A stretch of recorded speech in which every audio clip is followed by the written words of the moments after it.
Olá a todos! Seguindo com um ciclo de bate-papo sobre como é a prática da gestão financeira no dia a dia por profissionais experientes e grandes especialistas no assunto, nessa conversa teremos o professor e economista José de Oliveira Guimarães e nos concentraremos no assunto capital de giro. Primeiramente, quero cumprimentar o professor José Guimarães e dizer que é uma grande satisfação tê-lo aqui para essa conversa, pois além de seu vasto conhecimento, ele é muito querido por todos os seus alunos. O professor José de Oliveira Guimarães é economista e mestre em administração pela FGV, com MBA em finanças pelo IBMEC e pós-graduação em finanças pela PUC. É professor da FGV desde 1994, em diversos programas de MBA na área financeira no Brasil e no exterior. É também professor de cursos corporativos no IBMEC e PUC, além de ter prestado consultorias a empresas de variados segmentos de mercado. Professor, afinal de contas, o que é capital de giro? Haveria variações de definições ou até mesmo divergências de considerações sobre o que constitui o que é conhecido por capital de giro? Prezado Marcelo, bom dia. É um prazer muito grande estar aqui conversando com você. Muito obrigado pelo convite. Muito me honra poder voltar a encontrá-lo. E realmente é uma grande satisfação, né? Essa tua questão sobre capital de giro inicial, existe realmente, viu, Marcelo, alguns conceitos que são aplicados à questão do capital de giro. Eu não vou dizer nem que eles estejam, pode até muitas vezes ser um tanto contraditório, né? Mas normalmente se define o capital de giro de uma empresa pela diminuição do ativo circulante menos do passivo circulante. Ou seja, através do balanço patrimonial, né, você tem o grupo de curto prazo e o grupo de longo prazo. Ao fazer essa diminuição, a subtração entre ativo circulante e passivo circulante, se chega a um valor, né, que normalmente se chama de capital circulante líquido.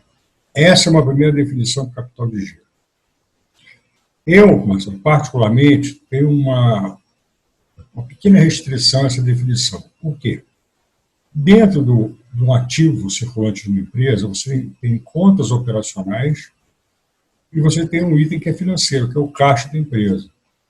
E do lado do passivo circulante, a mesma coisa. Você vai ter contas da operação da empresa, principalmente fornecedores, e outras provisões operacionais que dizem respeito à atividade fim. E tem um item empréstimo, né?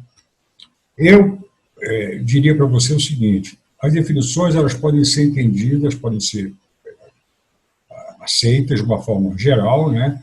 Mas para um trabalho mais minucioso, eu consideraria capital de giro da seguinte forma: uma empresa comercial, por exemplo, né, tem que comprar um produto, estocar, vende e recebe futuramente. Quais são os itens que fariam parte desse capital em giro? O estoque, basicamente, né? Estoque de produto que ela compra, e a parcela que ela vende e não recebe no momento da venda, que é o contas a receber. Isso é um investimento. Por quê? Porque você vai ter um tempo que o seu estoque gira, depois ele é vendido ao mercado, e depois dessa venda, há o recebimento futuro. Se a venda for feita à vista, logicamente que isso vai diretamente para o caixa da empresa. Mas isso normalmente não acontece. Uma parcela pode ser à vista, uma parcela pode ser a prazo. E do lado, quem vai te dar esse suporte de tempo? É o prazo que você tem de pagamento aos seus fornecedores. Então, eu diria que as três contas mais significativas do capital de giro de uma empresa são o contas a receber de clientes, o estoque e o fornecedor. E a variável chave para você avaliar a questão da peso do capital de giro é a variável prazo. Quanto tempo teu estoque demora para girar? Quanto tempo você vai demorar para receber essa venda, o próprio tempo que o fornecedor dá para pagar pela compra que você fez. De uma forma geral, você pode considerar, assim, o capital, chamado capital de giro, mais tradicionalmente, como aquela diferença que eu falei, o ativo circulante e o passivo circulante. Só que você aí estaria misturando elementos operacionais com elementos financeiros. Ou seja, o caixa de um lado, o empréstimo de outro, eles são usados como fonte de financiamento, muitas vezes até para o próprio capital de giro. Então, a minha recomendação aqui não há nenhuma crítica em relação aos conceitos que são definidos, né, ou que são usados na prática. É trabalhar somente os itens operacionais. Para ficar isso nos dá uma visão mais correta, concreta, da gestão financeira de uma empresa. Aproveitando essa sua primeira colocação, eu só faço uma observação. Isso, em uma gestão financeira, é muito comum se utilizar indicadores de desempenho. O indicador que é muito utilizado, ainda é muito utilizado, é a liquidez corrente, que é a razão entre o ativo circulante e o passivo circulante. Se ele é maior que 1, o que se costuma dizer? Não, a empresa está bem financeiramente. Se ele é igual a 1, a empresa está em equilíbrio, ou estaria numa situação de não risco. Se ele for menor que 1, a empresa pode estar passando por um desequilíbrio financeiro. Isso não é verdade. De repente, uma empresa que tem um índice de liquidez corrente menor que 1, o que significa isso? Passivo circulante maior do que o ativo circulante, e ela tem um peso muito grande de financiamento por parte de fornecedores, que faz esse balanceamento se tornar negativo. Então, a gente tem que ter um certo cuidado com essa visão, muitas vezes, geral de uma realidade financeira que pode não ser a mais correta em termos de interpretação. O senhor poderia explicar para o profissional iniciante e pequeno empresário como ele pode tirar vantagem do aprofundamento do estudo e implementação da gestão do capital de giro em seus negócios ou atividades de forma mais profissional? Eu peço que o senhor responda tendo em mente principalmente aquelas empresas que pretendem expandir sua participação de mercado.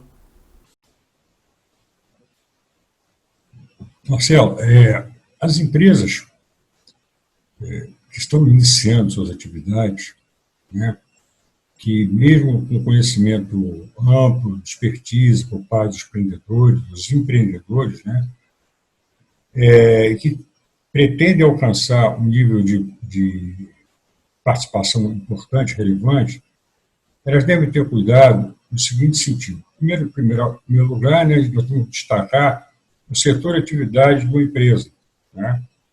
Eu diria para você que o setor talvez que haja uma complexidade maior, seja o setor industrial. Por que razão? Porque o setor industrial ele envolve um processo de aquisição de matéria-prima, produção em processo e produto acabado, né? Até se transformar esse estoque de produto acabado para a venda.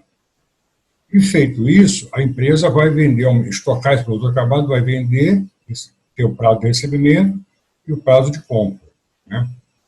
O que eu diria para você é o seguinte, em linhas gerais, quanto menor for o capital de giro necessário para você gerenciar a sua empresa, seja ela uma empresa que esteja começando, uma empresa que esteja se desenvolvendo, ou já uma empresa em implantação, é a melhor alternativa. O que eu digo? O que eu quero dizer exatamente com isso? Se você puder ter prazos relativamente curtos entre estoque, recebimento, o estoque, contas a receber e pagamento a fornecedores, para fazer com que esse ciclo possa ser o mais rápido possível, é o recomendável. Nem sempre isso é possível, depende do setor de atividade, né? Depende do setor que a empresa está se inserindo. O setor de serviços, né, que é um setor amplo da economia, ele tem uma vantagem, ele tem talvez um diferencial. Ele necessariamente não precisa de um investimento em estoque tão significativo como seria uma empresa comercial ou industrial. Mas eu chamo a atenção, né, eu procuro destacar a necessidade da importância do controle dos prazos. Isso é vital, porque normalmente uma empresa acaba tendo problemas no decorrer da sua operação por não olhar diretamente para a questão muito forte, muita disciplina desses prazos que correm entre compra, estocagem, venda, recebimento, pagamento. Professor Guimarães, o que justificaria a grande mortalidade de empresas cujas estatísticas, por exemplo, do Sebrae, apontam estar relacionada com falhas na gestão de capital de giro? Seria simplesmente negligência desse tema, minimizando em relação aos demais aspectos da administração de uma empresa, ou realmente trata-se de algo complexo, que existe grande concentração de esforços por parte da empresa, ou de repente seria algo muito sujeito a fatores externos e assim alheio a quaisquer tentativas de maior controle pelas empresas? Marcelo, essa proporção que você mencionou exatamente ela é verdadeira, sim. Uma parte muito grande das empresas, elas não conseguem virar, muitas vezes até o primeiro ano, o segundo ano de sua existência, né, com problemas ligados à questão da gestão financeira, principalmente de curto prazo.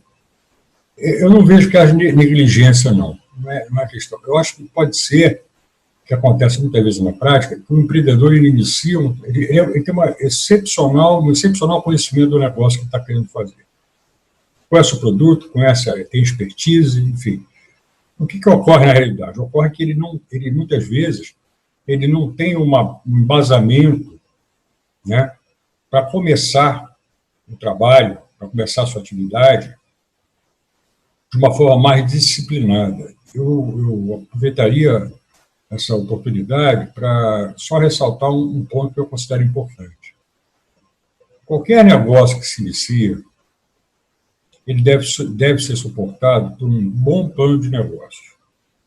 O que é isso, na verdade? É você definir todas as etapas relativas a esse tipo de negócio que você quer gerar. Ou seja, nasce uma ideia acontece. Dessa ideia para a prática, existe aí uma diferença, né? Não importa o segmento, não importa o setor, não importa o tamanho, a dimensão, mas é importante que esse plano de negócio ele contemple, de uma forma muito clara, quais são os princípios que devem nortear toda a iniciativa desse investimento. Por que razão? Porque quando há investimento em capital, né, isso é muito comum. Eu queria aproveitar essa sua colocação para chamar a atenção para o empresário que está começando, para o empresário que está tendo uma ideia nova de colocar um produto no mercado, enfim, até para empresas que já estão em operação, tratar a empresa como uma entidade autônoma. O que eu quero dizer com isso? Não confundir a empresa com uma extensão da pessoa física, que não é. Então, por exemplo, uma empresa que está começando, pode ser com 1, 2 ou 3 sócios, não importa, né? Eles devem definir, por exemplo, até que eles vão esperar de retorno dessa empresa. Isso muitas vezes não ocorre. A gente tem casos assim, muito comuns em trabalhos que nós fazemos lá de consultoria, né? Trabalhos ligados até mesmo à questão da docência, dos cursos de menor duração que na Fundação Getúlio Vargas nós oferecemos, de pessoas que começaram a coisa empiricamente. Umas deram certo, outras não aconteceram, o negócio não aconteceu.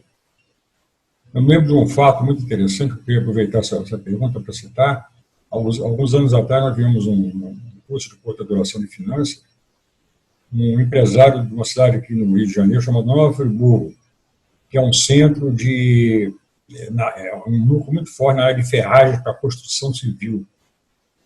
E ele, no meio da aula, ele é o diretor-presidente, né, responsável, e com a esposa, que era a parte comercial. Ele disse para ele: nós nunca entramos em banco para pegar nada, né? crescemos sempre com capital próprio. E ele veio com a pergunta, né? O que você acha? Você acha que foi uma boa decisão? Eu falei, olha, não dá para responder por sem saber quanto é que você, na verdade, teve de custo para isso. Né? Eu não vou dizer se é bom ou ruim, sem você fazer uma análise. Então, por exemplo, de repente, se tivesse ido a uma instituição financeira, né, pegar um capital para fazer um investimento de aumento de capacidade, poderia ser uma vantagem mais interessante. Né? Mas não dá para você dizer se é ruim ou ruim. Então, para completar essa questão, a taxa de mortalidade ela ocorre, sim, porque o capital que as empresas vão utilizar de curto prazo, via financiamento, para o capital de giro, mais objetivamente, empréstimo para capital de giro, ele custa caro. Uma inflação de 3% ao ano, estamos nessa faixa, você não pode pagar 1,8%, nem 1% ao mês no financiamento de capital de giro, porque essa conta não fecha. É por isso que essa mortalidade ocorre. Como deve ser feito o financiamento do capital de giro? Inclusive, daquela parcela de capital de giro que acaba fugindo do plano de negócios do empresário, talvez por um aquecimento do mercado acima do esperado ou pensando pelo outro extremo, devido a uma forte crise econômica diminuindo o giro dos estoques e das contas a receber. Esses são os casos em que só resta recorrer a fontes de financiamento de curto prazo? Essa pergunta acaba que anda de mãos dadas com outra que é: que tipos de estudos, indicadores ou outros fatores são mais analisados pelo credor para a concessão desses recursos? Marcelo, com relação ao financiamento do capital de giro, né, a gente não pode esquecer que capital de giro é um investimento para a empresa. É um investimento que a empresa faz para poder atender a sua atividade fim. Essa questão não devemos esquecer. A gente ouve muitas vezes, por exemplo, a afirmação: a empresa financia o cliente. Né? Ao dar prazo, ela está financiando o cliente, mas não podemos esquecer do seguinte: antes de financiar o cliente, ela está deixando ele de receber. Então, isso quer dizer o quê? O fluxo de caixa da empresa vendedora que está sendo afetado. O que eu te diria é o seguinte: a forma mais interessante, mais barata de financiamento para o investimento de capital de giro, ou seja, investimento no estoque, no cliente, é o financiamento de fornecedores. Por que se diz que é o financiamento de fornecedores? Porque o fornecedor é considerado o financiamento a custo zero. Esse é um entendimento que tem que ficar claro, o conceito tem que ficar claro. Custo zero não significa dizer se amanhã ou depois a empresa fizer uma proposta de pagamento à vista, o fornecedor não vai dar um desconto, ele dará um desconto. O custo zero está ligado a que ele pertence a esse ciclo operacional da empresa. Para ele é muito importante que a empresa, para quem ele está vendendo, vá bem. A empresa caminhe bem.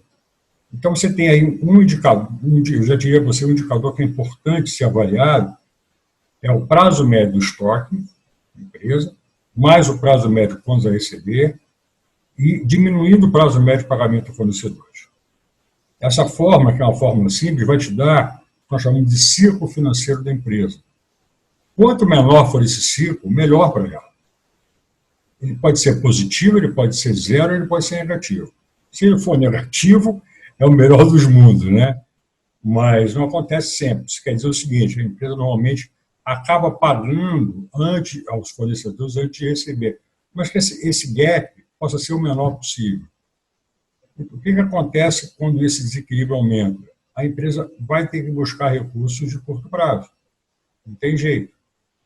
Recursos de curto prazo, que eu digo, até mais ou menos um ano e pouco de financiamento. Só que é um financiamento caro. Ele não é barato. Você pode fazer um percurso pelas linhas de financiamento bancário, são linhas caras em função da situação econômica que nós temos, da posição econômica que nós temos, macroeconômica, né? Inflação baixa, recessão, agora, inclusive, com essa situação que a gente está vivendo gravíssima no país. a gente não tem uma ideia, o nível de incerteza é muito alto, né? Depois que passar esse momento.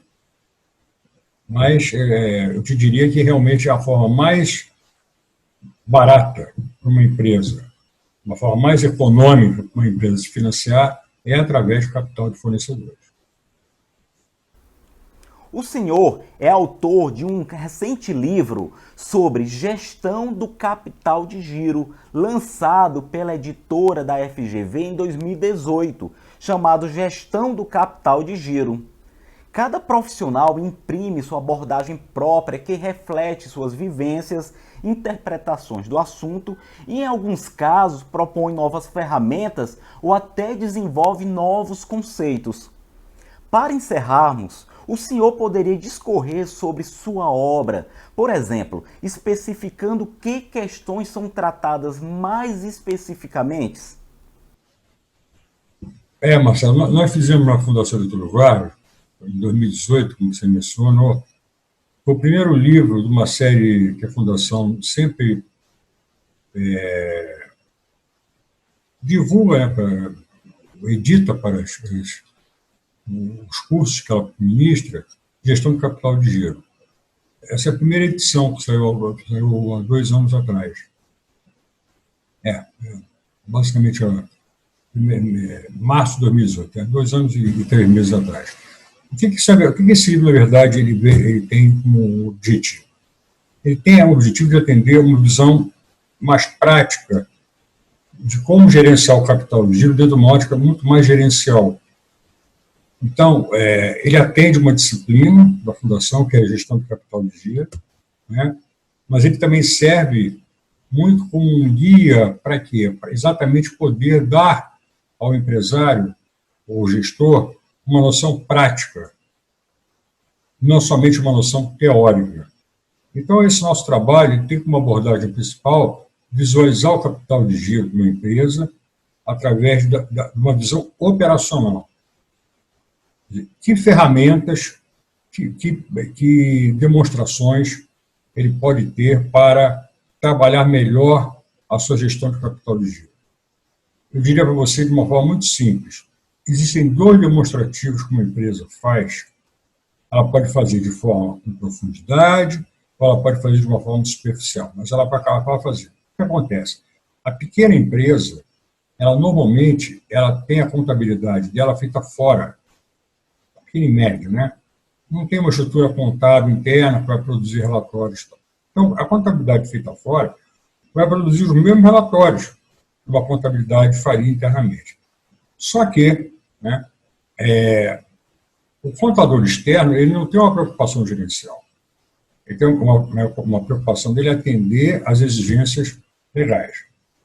Então, como eu estava dizendo, tem 2 demonstrações que o empresário pode usar e deve usar como base para ter uma noção financeira clara do processo da sua gestão financeira. Uma é a demonstração de resultados, que vai dizer para ele qual é o lucro que está sendo gerado pela operação dele. Você tem a receita, menos custo, menos despesa, igual ao lucro. Você tem uma visão temporal, um período. Pode ser feito para 1 mês, 2 meses, normalmente é feito para cada mês, ele apura essa informação, né? E o segundo é o balanço patrimonial. Então, com esses 2 demonstrativos, você tem uma série de indicadores financeiros que podem ser apurados e dar a ele uma noção clara de como está o posicionamento financeiro. Fez de uma maneira muito simples, né? Dentro de um conceito muito simples de apresentação. Então, o nosso livro ele tem essa preocupação de abordagem, né? Ele faz um histórico como é a questão da gestão do capital de giro começou, necessidade, como é que ela se materializou, o que a gestão pode fazer, o que a empresa pode fazer, que demonstrativos ela pode usar, basicamente desses 2, e que indicadores de desempenho ela pode trabalhar.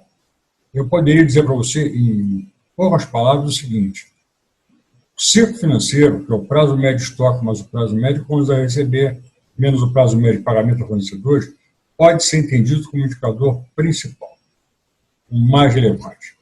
O restante é importante, sim, mas vem muito mais como complemento.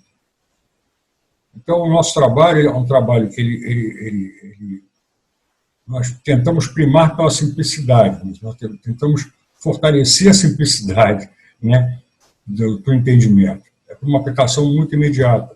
Então, esse foi o objetivo do nosso livro. Professor Guimarães, chegamos ao final e quero agradecer imensamente sua participação e compartilhamento de conhecimento e experiências tão importantes para os estudantes, novos profissionais e empresários interessados em entender como ocorre na prática a gestão do capital de giro. Neste caso, pela ótica de um docente e consultor tão experiente. Muito obrigado!